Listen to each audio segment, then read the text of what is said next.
Queridas amigas y amigos, hermanos todos, iniciamos el cuarto capítulo de la serie Hermanos de otros mundos. Y antes de pasar a tocar otros temas relacionados con nuestros hermanos extraterrestres, como lo prometido es deuda, comenzaré por contaros lo que dice una de las profecías del Papa Juan XXIII. Reflejada en el libro escrito por Pierre Carpi a inicios de los años 80, en una de ellas, el Papa Juan XXIII se refiere a lo que probablemente se trataría de un contacto extraterrestre bastante importante a darse en el futuro. En ella se habla de unos textos hechos por civilizaciones antiguas en la que se hallará experiencias y cierta ciencia de estos antiguos pobladores, probablemente vinculadas al tema de medicina, debido a que, como dice el texto, la muerte se alejará y el dolor será escaso. Sin embargo, el tema del contacto extraterrestre y los ovnis aparece en los párrafos siguientes. Las luces del cielo serán rojas, azules, verdes y veloces. Crecerán. Alguien viene de lejos. Quiero conocer a los hombres de la tierra. Ya ha habido encuentros, pero quien vio realmente ha guardado silencio. Según esta profecía de Juan XXIII, se verán cada vez con mayor frecuencia luces en el cielo, que serán rojas, azules y verdes, además de ser veloces. Claramente la profecía señala que alguien viene de lejos para tener un contacto con los hombres. Bien, y me queda el Papa actual, Jorge María Bergoglio, el Papa número 266 en la historia de la Iglesia Católica, identificado como Francisco.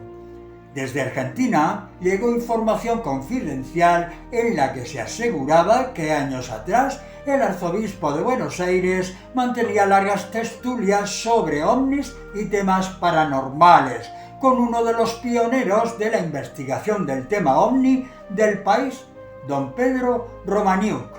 Por lo tanto, parece que el Papa actual está sensibilizado con el tema que nos ocupa.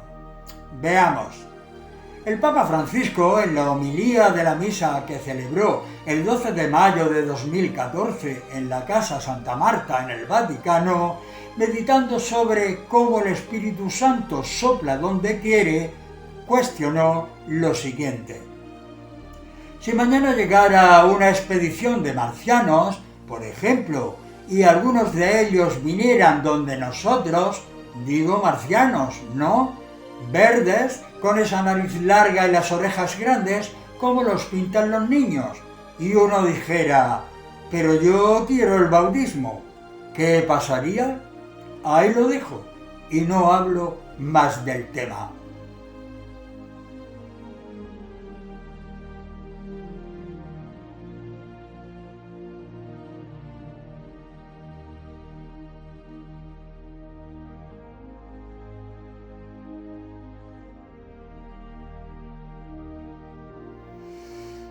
El cuidado de meteoritos y muestras extraterrestres es el título que utilizó el Congreso Internacional organizado por el Observatorio Astronómico Vaticano, el Telescopio Vaticano, considerado uno de los más antiguos del mundo, que se realizó los días 10 al 13 de septiembre de 2018 en los jardines de Castel Gandolfo. Según la Spécola Vaticana, se reunieron un grupo internacional de 30 expertos, representantes de 27 instituciones científicas de todo el mundo, con el fin de intercambiar ideas, discutir mejores prácticas y explorar formas de servir mejor a la comunidad científica, sobre la posibilidad de encontrar vida extraterrestre en otros mundos dentro de las próximas 2 décadas, lo que comúnmente se ha llamado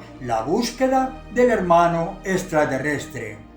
Automáticamente son muchas las personas que se han preguntado el porqué de este interés, o incluso que el Vaticano oculta información relacionada con el tema extraterrestre, que cambiaría las creencias de todo el mundo. Y según los teóricos de la conspiración, una de esas misteriosas informaciones sería, como vimos anteriormente, que el mismísimo Jesús era de origen extraterrestre. Ahora veamos lo que dijo nuevamente el Papa Francisco en una extensa entrevista realizada en el Vaticano y que concedió a Caroline Pegossi de la revista francesa Paris Match. Entre las muchas preguntas que le hizo, el Papa Francisco respondió a una pregunta un tanto insólita, por lo distante sobre los temas que trataban, por lo que no pudo ocultar su sorpresa por esta cuestión. ¿Existen los extraterrestres?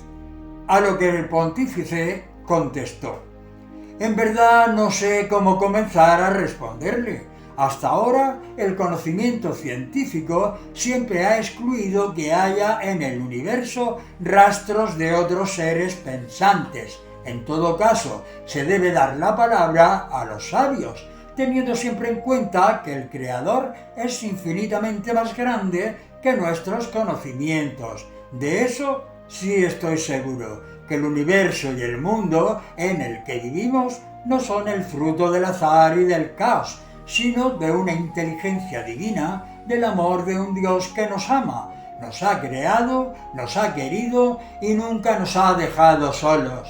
De esto también estoy seguro, que Jesucristo, el Hijo de Dios, se ha encarnado y ha muerto en la cruz para salvarnos del pecado, a nosotros los hombres, y que ha resucitado y vencido a la muerte.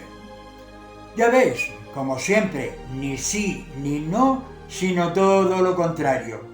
Personalmente me extraña muchísimo que a estas alturas del siglo XXI, una organización tan enorme y poderosa como lo es la Iglesia Católica, tan pegada y representada en el mundo de la política mundial, se excusa diciendo que no sabe si existen marcianitos verdes, con esa nariz larga y las orejas grandes, y más teniendo el testimonio que vimos de los anteriores papas. Si nos fijamos bien, veremos que a lo largo de los años la institución eclesiástica tampoco interpretó la Biblia de una forma muy coherente, ya que siempre entró en confusiones con explicaciones bastante fantasiosas, y aunque sigue la persistencia de que es lo correcto, casi aseguraría de que su postura no convence a la mayoría de la gente. Porque claro, lo que se pretende es seguir con el cuento, ya que siempre les funcionó estupendamente, que sigan manteniéndose ciegos y sin hacer preguntas molestas, porque el que las personas duden resulta bastante malo para ellos, ya que según explican lo ideal es escuchar cuanto digan y callar, de ahí sus sempiternos y ocurrentes dogmas de fe.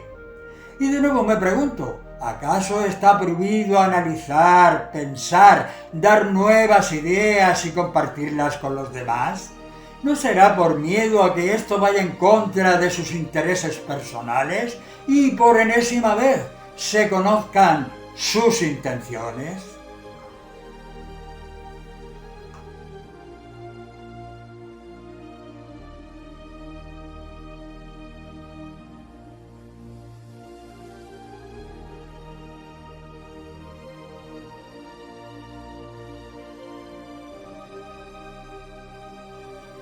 Si recordáis, creo que pudisteis apreciar en la serie anterior La voz de los salvos, cómo muchos de ellos se expresaban con suma claridad sobre los hermanos extraterrestres, encabezados como siempre por el sublime Jesús. Hay que pensar, meditar y tener claro hacia qué lado hemos de vencer la balanza. Sin duda, el estudio hasta la fecha sobre los ovnis nos ha descubierto cosas más que sorprendentes, como hemos visto. Ya hemos tocado su presencia en la prehistoria, en la Biblia, y recogido diversas opiniones de la Iglesia Católica. Pero sigamos buscando algunas huellas más de su presencia entre todos nosotros. Quizá os parezca algo insólito, ya que las podemos encontrar en esos objetos voladores, ovnis, que encontramos plasmados en cuadros de pinturas antiguas y demostrando también su presencia, y que, al igual que pudimos observar en nuestra prehistoria, los pintores que los plasmaron en sus cuadros seguro que también los tuvieron que ver. Sobre esto hay una pregunta en el aire que revolotea por la mente de muchos estudiosos del tema. ¿Por qué las plasmaron en sus lienzos? ¿Era tan normal en los avistamientos en esa época renacentista que añadirlas a sus pinturas resultaba de lo más normal? Veamos a continuación los detalles que nos muestran los cuadros de algunos de esos pintores, como por ejemplo Domenico Ghirlandaio. Este pintó en su cuadro La Madonna con San Giovannino un objeto volador que podemos apreciar en su esquina derecha y a un hombre y su perro sobre una colina que lo observan detenidamente. El Milagro de la Nieve de Masolino da Panicali, cuadro pintado en 1428, donde nos muestra a Jesús y a María sobre una extraña máquina, seguidos por otras parecidas, volando sobre el cielo. Degas pintó en 1350 una de sus obras más representativas sobre la crucifixión de Jesús, pero lo que más llama la atención son las dos naves voladoras que se aprecian a la derecha y a la izquierda de la pintura, con gente dentro de ellas. Carlo Crivelli pintó la Anunciación de San Emidius en 1486, y en ella se puede observar un misterioso círculo en el cielo del que baja un rayo a la cabeza de una joven que está rezando. También es atravesada por el rayo una paloma blanca, como si éste descendiese de una nave espacial. Bonaventura Salimbeni pintó la glorificación de la Eucaristía de Dios y Jesús en 1600. Esta muestra una misteriosa esfera metálica con antenas, las cuales son agarradas por Jesús y Dios.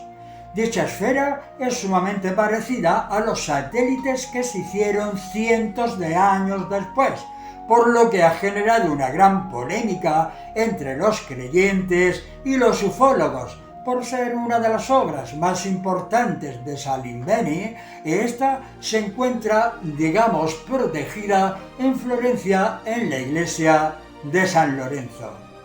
Ernst Gelder pintó el bautismo de Cristo en 1710. En ella se aprecia un ovni iluminando el bautismo de Jesús. Es tan evidente que sería difícil darle otro tipo de interpretación. Esta es una de las obras más representativas del Renacimiento y en la actualidad se puede visitar en el Museo Fitzwilliam de Cambridge, en Inglaterra.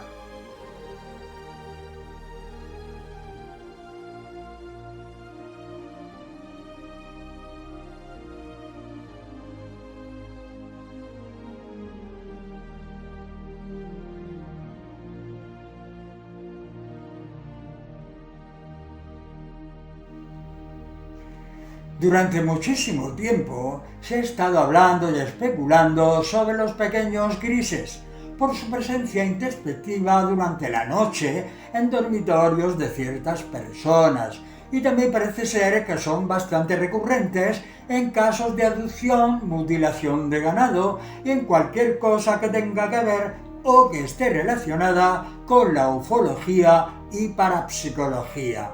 Según los ufólogos, los grises son uno de los muchos tipos diferentes de razas alienígenas que visitan la Tierra, pero ellos quizás sean de las especies más conocidas por el secuestro de personas que después dejan ir libremente, por lo que hay muchos testigos y testimonios sobre ellos. Aparte de los pequeños, hay otro tipo más de grises que visitan la Tierra, y parecen ser los líderes más inteligentes de los dos tipos. ¿Cómo son los grises?, se pregunta mucha gente. Pues estos miden aproximadamente de 90 a 150 centímetros de altura.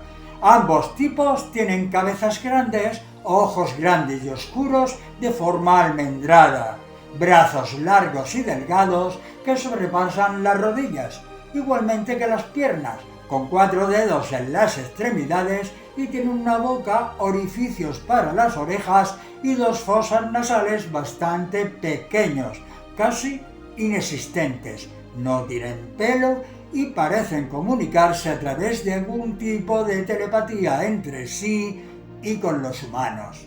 Tampoco se les aprecia ningún artefacto para poder respirar en nuestra atmósfera.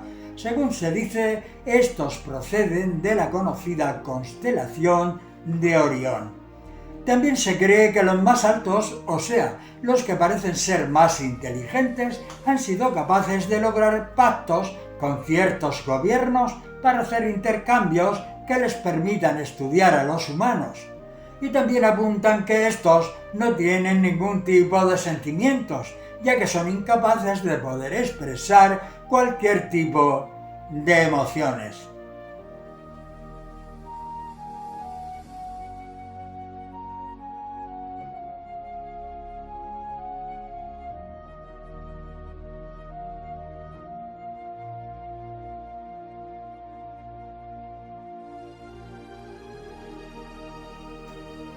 Hay cierto patrón característico en todos estos encuentros que se producen durante la madrugada, mientras las personas duermen profundamente.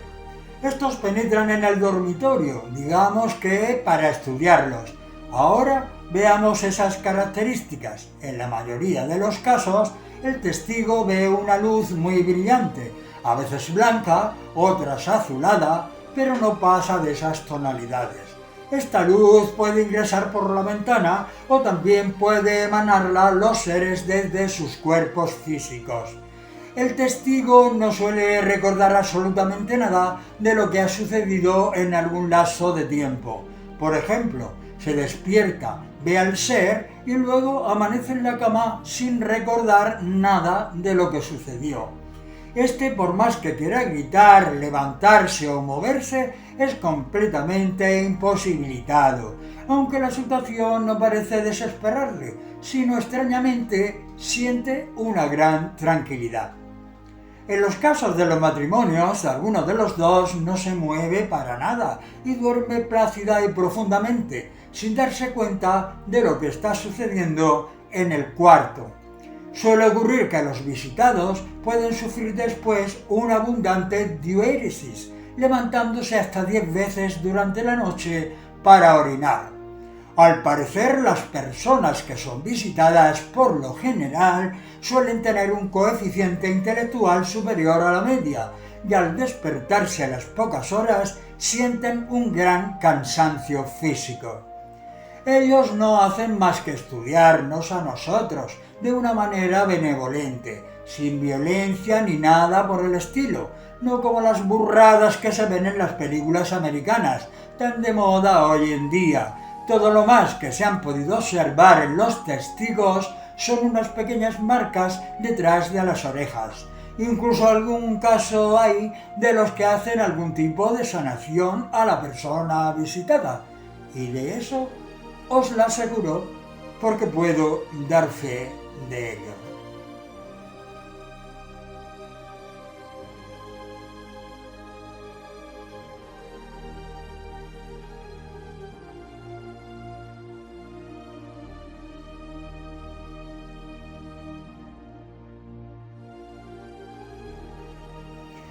Todo apunta a que fue en el año 1961 la primera vez que se habló acerca de los extraterrestres grises, al conocer y estudiar el caso del supuesto secuestro ocurrido en septiembre de 1961 de un matrimonio interracial estadounidense, formado por Barney y Betty Hill, de 41 y 39 años, respectivamente. Él era empleado de correos y ella una asistente social. En la noche del 19 para el 20 de septiembre de 1961 se encontraban cerca de Groventon, camino de New Jersey, en su auto, un Chevrolet Bel Air del 57, cuando vieron un punto brillante en el cielo. Varias veces se detuvieron en la ruta con la intención de observarlo con la ayuda de unos prismáticos. Cuando llegaron a su casa, se dieron cuenta de que había una notoria pérdida de tiempo de varias horas. Debido al incremento de pesadillas alusivas a seres pequeños y cabezones, la pareja reveló a través de regresiones hipnóticas efectuadas por un profesional serio, el psiquiatra Benjamin Simmons, haber estado sujeta a toda una gama de análisis con agujas similar a los procesos modernos de acupuntura, y en un determinado momento estos seres les mostraron en una pantalla una formación de estrellas, dándole a entender que provenían de allí y que correspondía a la Osa Mayor. La historia ganó bastante popularidad debido a que fue la primera abducción pública conocida.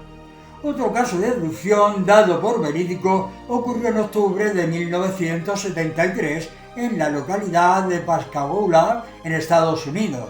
Los soberbios Charles Gibson y Calvin Parker también fueron raptados por un ovni, pero ellos a su regreso recordaban conscientemente la experiencia.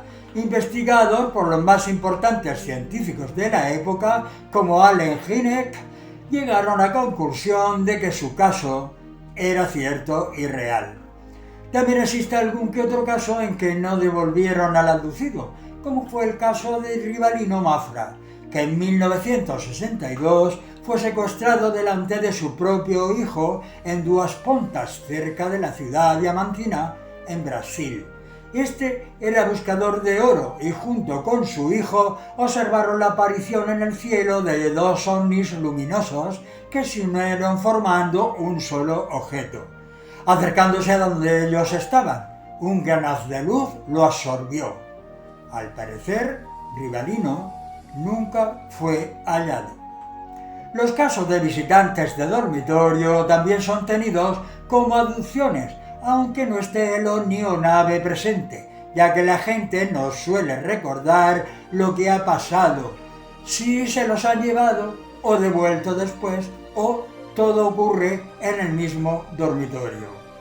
A través de la glándula hipófisis, que está ubicada en la zona del cerebro, llegan con una sonda o aguja a través de nariz para producir diferentes efectos en ella, tales como la intervención para la manipulación y extracción de óvulos en las mujeres y la extracción de esperma en los hombres, según dicen los expertos, con la intención de crear una raza de híbridos y preservar así su especie. Estas afirmaciones concuerdan con la cantidad de casos de mujeres que a los 3 meses de gestación pierden su embarazo, ya que al parecer el híbrido no puede vivir más tiempo dentro del vientre. No ocurre con los 9 meses que necesita el bebé humano. La hipótesis es que este híbrido sea utilizado como una raza diferente a las dos que lo crean, pero también puede tener que ver el que sean compatibles con los humanos y los utilicen para trasplantes de órganos y células madre. Aunque también existe la teoría de que estos extraterrestres usan todos estos experimentos, ya sea con humanos o con animales, para lograr la inmunización y poder estar libremente en nuestro planeta Tierra.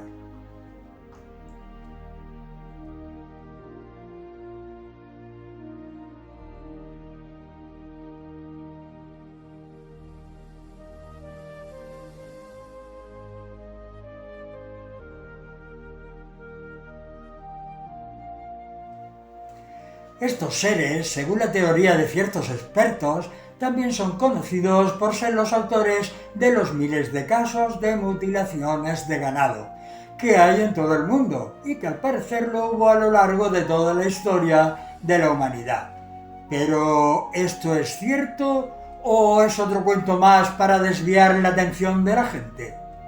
Lo que sí es cierto es que en aquellos lugares donde aumenta la actividad ovni, al poco tiempo aparece ganado mutilado con increíbles perforaciones o extracciones de órganos y sangre.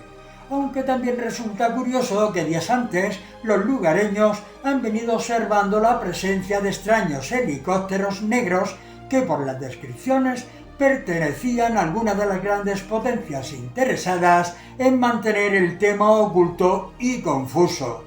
Y claro, para reforzar dicha teoría, pues apareció el famoso chupacabras.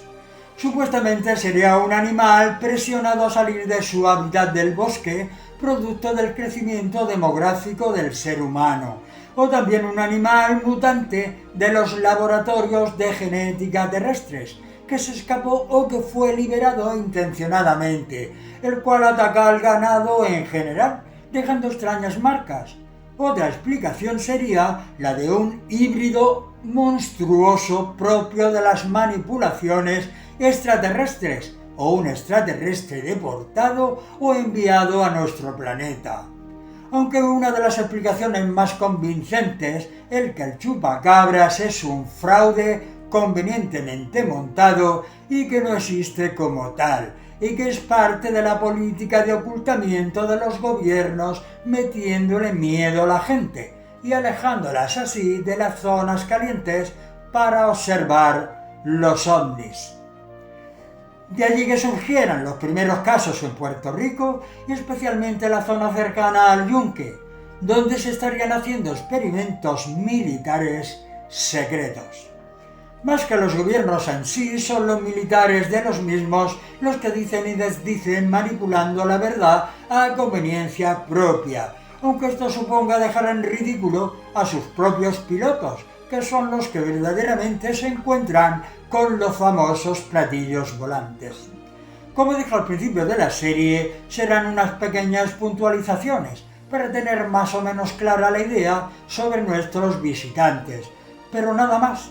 Ni entraré en el caso Roswell, ni si el presidente Eisenhower tuvo contacto con los grises, los cuales se dice que le suministraron tecnología avanzada, ni tan siquiera en el famoso y fraudulento caso Humo español.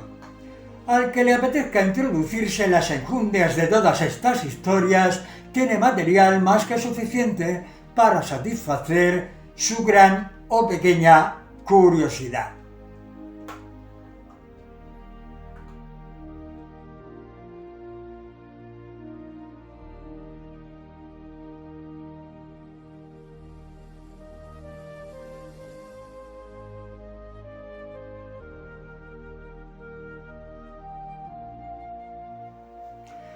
Y queridos todos, llegamos al final del capítulo 4 de la serie Hermanos de otros mundos. No son pocos los que dicen que si es verdad que existen, ¿por qué no se presentan en las plazas delante de todo el mundo? Pero claro, no lo hacen. Primero, porque aún no es el momento, aunque creo que no ha de faltar mucho. Segundo, porque más de uno del susto le daría un infarto. Y tercero, con lo poco fraternos y amorosos que aún somos, no me extrañaría encontrar a alguien que al verles empezaran a tirarle piedras. Amén de otras historias más serias que podrían tener con los gobiernos que tenemos actualmente en nuestro mundo, tan dados a la violencia, a la avaricia y a la corrupción. Ante todo, y como dije anteriormente, no veo el por qué se les ha de tener miedo, pues los extraterrestres también fueron creados por Dios, nuestro Padre de amor. Por lo tanto, están dotados de espíritu y alma inmortales y, como el título de la serie indica, serían tan hermanos nuestros como lo son todos los habitantes de nuestro planeta Tierra en sus diferentes razas. Hasta la próxima semana y con un gran abrazo fraterno os deseo paz, amor y progreso para todos.